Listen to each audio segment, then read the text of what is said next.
If you're good at one thing, apply it to everything.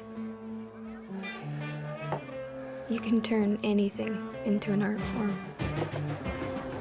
The idea that you can't leave the reserve without written permission, you can't go out in the water, all this stuff was, these were actually, rules instilled in the not residential school system, but the reservation system up until the 80s. And I just thought it was absurd. It's just totally insane.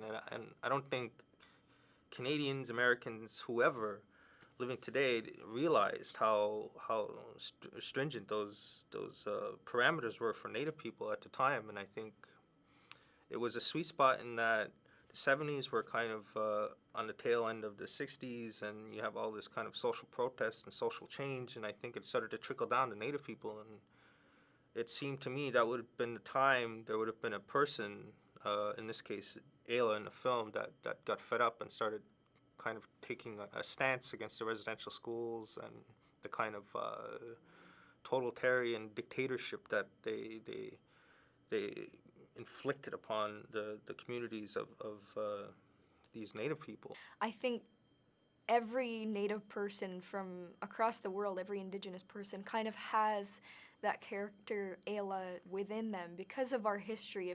If you know what happened, and especially if you have like family members or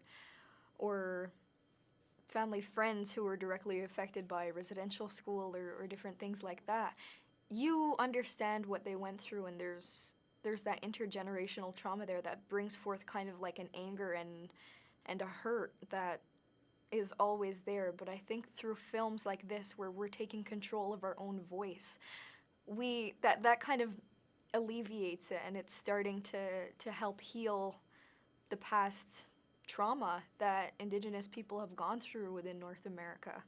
You have whiskey, wine, and cognac-dipped cigar blunts. For those res princes and princesses that wouldn't lower themselves to smoke unless they thought they were doing something that no one else could afford. This idea that your life is going to be hanging in a balance by the whim of a madman. I mean, that's good cinema across the board. It doesn't need to be residential schools. It doesn't need to be Native people. It just needs to be interesting. There needs to be tension there, and there needs to be conflict. And I couldn't think of anything more tense or explosive than the residential school systems. And then I kind of ran with it, almost took the same approach that Tarantino did with Glorious Bastards, and that I was going to reinvent the timeline a little bit, not quite along the same lines as he did, but just this idea that there was a young girl out there with this tremendous heart and guile and courage that was going to take this whole institution on and bring it down to its knees. You have honey-dipped blunts for the drum and feather Indians who like to keep it au naturel, to smoke down close to the Great Spirit or whatever.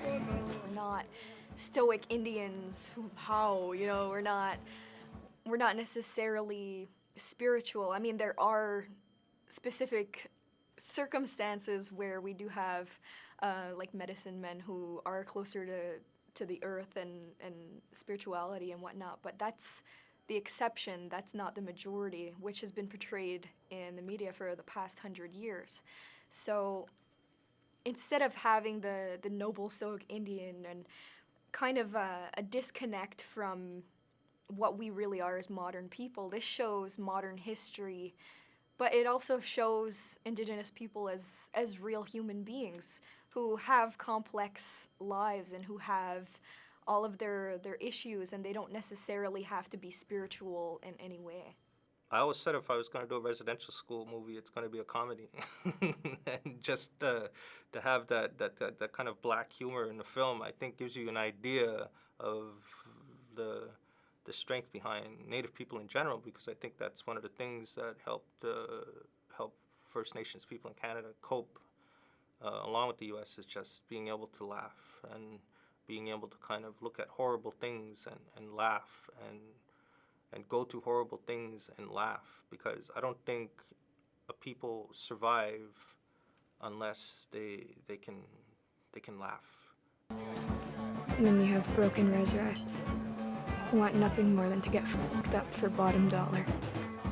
This is what brings my people together. The art of forgetfulness.